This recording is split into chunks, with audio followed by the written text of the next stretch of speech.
You take the red pill, you stay in Wonderland, and I show you how deep the rabbit hole goes. ODD TV.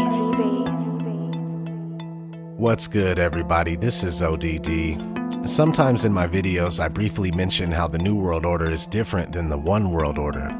And recently, I've had multiple instances of people asking me to elaborate further on the subject. So that's what we're going to do today. You see, for years, I thought that the New World Order was something that was coming in the future. And I still see a lot of truth seekers that think that as well. The fact is, we have been living under the New World Order for centuries. We can visibly see it as far back as 1782, when the Great Seal was officially adopted as the United States national emblem. On the reverse of the seal, we have the phrase Novus Ordo Seclorum, which means New Order of the Ages. I'm sure most of you know this, but that's just it. From that time up until now, they have been telling us that we live in the New World Order. Let's cruise up to the year 1913. The Federal Reserve is established, and for the very first time, the reverse of the Great Seal, containing the unfinished pyramid and the all-seeing eye, became a common image for the public to see due to it being placed on the back of the dollar bill, along with the obverse, or the front of the seal, that has the eagle holding the 13 arrows and the olive branch with 13 leaves. These images are now constantly in plain sight for all to see on a daily basis, and between 1913 and right now, so much has gone down. Literally, the value of the dollar has gone down with extreme precision, and you can get a feel for where we are now, on the brink of a total collapse. This is all by design, no question about it. The ruling class intended on the dollar bill crashing since its inception. This is the exact reason the Federal Reserve was created. They knew that if they established a monetary system that lost value over time, that in return, they would gain a society that lost value over time with it. This chart can be used and seen as the decline of standards and quality of people, not just the money.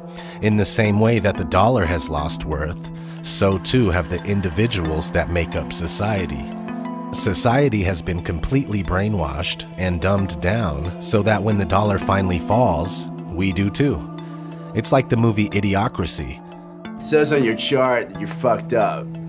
You talk like a fag and your shit's all retarded. What I do is just like you know, you know what I mean? Like, we are so stupid that we can't solve our own problem. We begin begging and praying for solutions to be offered to us because we are so reliant on an established system in order to live life. We know no other way.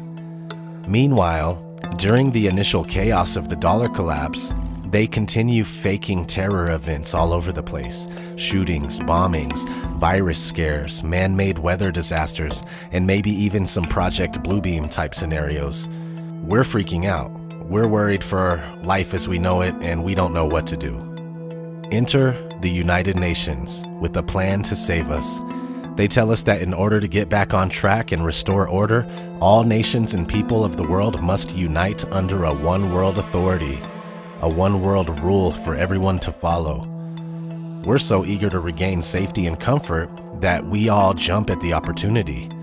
But with the one-world rule comes the one-world government, obviously, the one-world currency, one-world clothing and food distributors, even a one-world religion, one-world everything. This is the definition of order out of chaos. They create so much chaos so that they can apply the desirable order. And this brings me back to the Great Seal of the United States. On the obverse of the seal, we have the phrase E pluribus unum, which means out of many, one. We still have some time before all this happens, but it's surely on the way. One of the next phases for humanity is getting as much of the population crammed into megacities as possible. On the website america2050.org, we get a blueprint for the main megaregions that will be used and expanded upon in the future.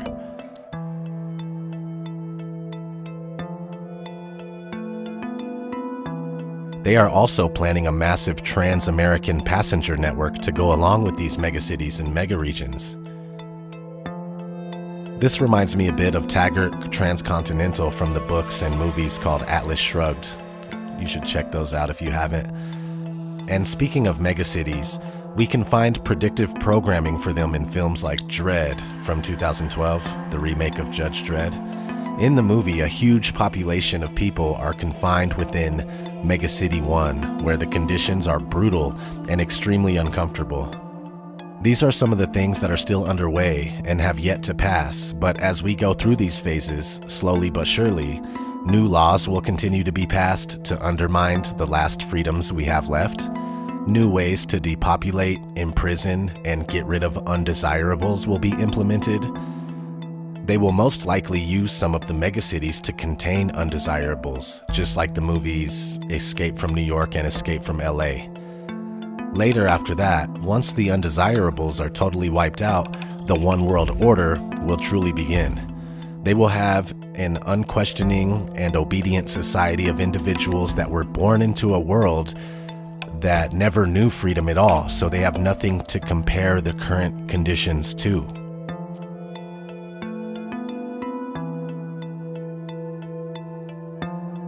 It will be exactly like The Giver, where you have to take a shot every day on the way out the door to suppress your feelings.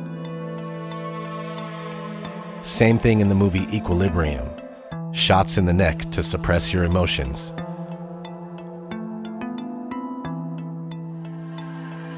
The Divergent series comes to mind as well. Everyone is on full lockdown, and your fate is decided for you during a ceremony where you choose one of 5 predetermined societal functions to be your destiny. Funny too, in Divergent, they are confined in the Chicago megacity, which is on the America2050.org megaregion map. Similarly, in The Giver, the people are confined within borders they know nothing about, nor do they care. They don't know to care. This is us in the time to come. This is your grandchildren, your grandchildren's children. My heart goes out to these future generations of youngsters. You can pretty much pick any movie on my 33 dystopian movies list, and all of them have tons of truth in plain sight that's either happening right now or yet to occur, but it will. So what is the difference between the New World Order and the One World Order? Almost nothing, except for one thing, and that is the illusion of choice. Right now, in the midst of the New World Order, you may actually believe that you have a choice. With 10 corporations owning almost everything you can find at the average grocery store, it does seem like you have a choice. Same thing with the 6 corporations that own all the media.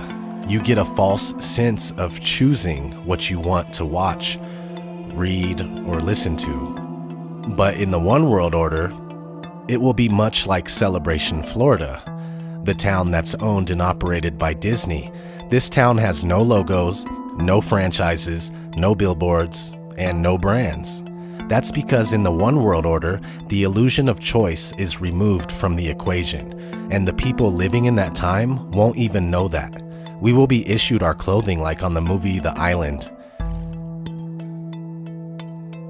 We will be eating mystery food, maybe bug bars like on Snowpiercer, or maybe undesirables from the prison regions will keep us fed, kinda like the film Soylent Green, where they eat people and don't even know it. Anyway, this is all I have for this video, my friends. This has been ODD TV. Thanks for watching.